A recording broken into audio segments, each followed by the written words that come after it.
உன் மகனோ உன் மகளோ தப்பு செய்தா இந்த வசனத்தின் மூலமா உங்க குழந்தைகிட்ட பேசப்பட வேண்டும். உன் தகப்பனா தாயும் சரி, நம்ம தட்டி கழிக்க கூடாது. கர்த்தர் பார்த்து கொள்வார். ஆலயத்துக்கு வர மாட்டாங்க, ஜெபம் பண்ண மாட்டாங்க, உலக காரியமா போவாங்க. கர்த்தர் பார்த்துக்கொள்வார். கர்த்தர் பார்த்துக்கொள்ள, பிசாசு வந்து பார்த்து கொள்ளுவான்.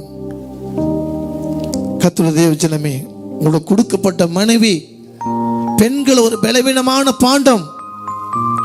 மனைவி தவறு செய்யும் போது கணவன் மனைவி திருத்தணும்.